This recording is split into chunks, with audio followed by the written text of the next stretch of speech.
Grabe, blue na blue oh. Nakikita ko yung pagka-blue niya. Yung dagat, nakikita ko yung pagka-blue niya. Dito pa lang oh. Ewan ko lang kung nakikita dito sa camera ha. Dito kasi is may pagka-blue yung dagat, yun oh, grabe. Sa isang bahagi ng Pilipinas ay matatagpuan natin ang ganitong kagandang malaparaisong lugar na matatagpuan lamang dito sa norte. Ito ay hindi pa masyadong kilala dahil hindi pa masyadong nipapakita sa social media. Kaya naman sa pagkakataong ito ay itatampok natin ang lugar na ito. Isama-sama nating tunghayan ang ganda ng place na ito. Let's go!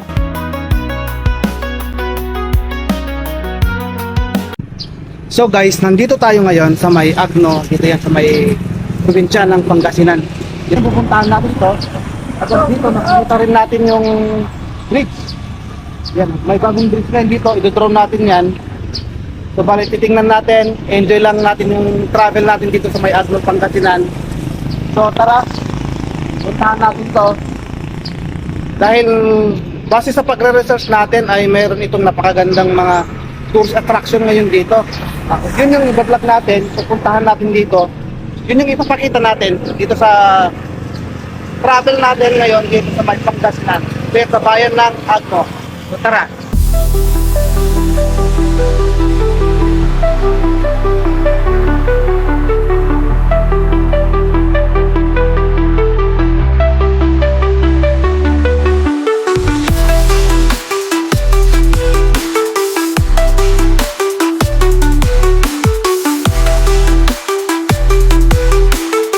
So bali guys, ang next spot natin ay nandito naman tayo ngayon sa Abagatanen. Dito pa rin yan sa Agno, Pangasinan.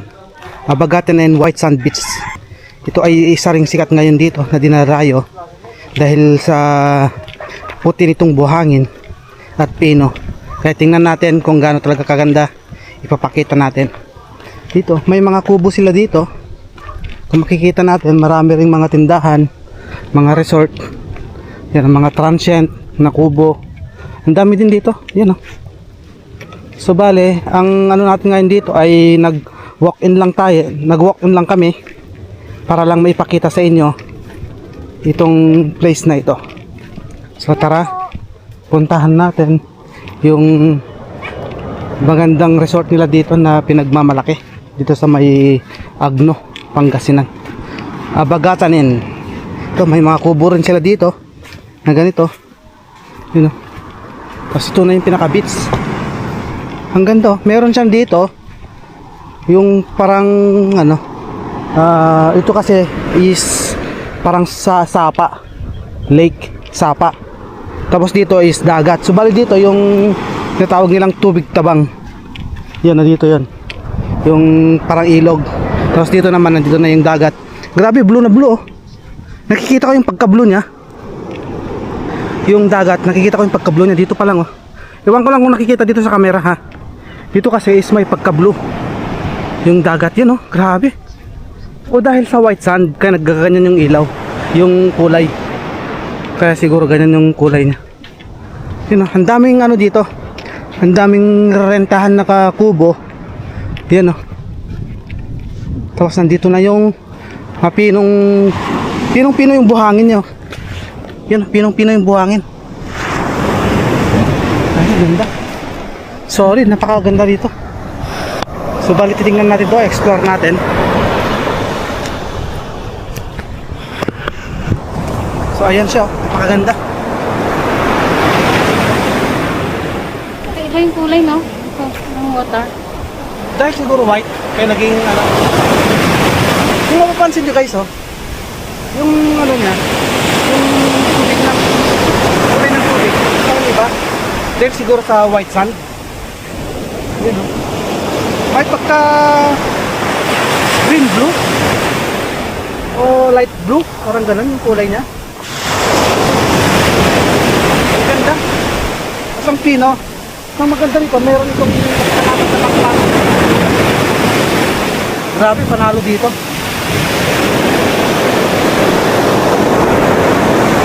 So bali high tide pa rin ngayon hanggang ngayon. So bali tara, mag-drone tayo, titingnan natin kung gano'n kaganda. Papakita ko sa inyo yung top shot nito. So let's go. E-enjoy lang natin lahat ng panonood dito. Lahat ng spot dito sa Agno Pangasinan ay isang upload lang natin dito yun sa YouTube natin. Mga tourist attraction tsaka tourist spot. Kaya medyo may enjoy at medyo mahaba ang panonood natin.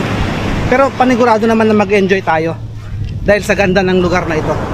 So tara, drone na natin itong napakagandang beach na to.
Mula naman dito sa Himpapawid ay kitang-kita talaga natin yung ganda ng place na ito.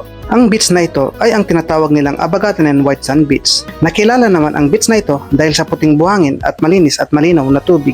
Ang lugar na ito ay isa na ito sa pinakadulo ng parte ng Pangasinan. Kaya naman masasabi natin na malapit na rin ito sa West Philippine Sea. Ang nakakatuwa pa rito, ang entrance fee lamang dito ay nakakahalaga lamang ng 10 piso. Para naman ito sa mga open cottages at mga staycation ay marami rin kayo dito pagpipilian.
Dito ay kung mapapansin natin ay maraming bangka dito sa may gitna ng mga buhangin dahil ang pangkaraniwang hanap buhay nila dito ay pangingisda.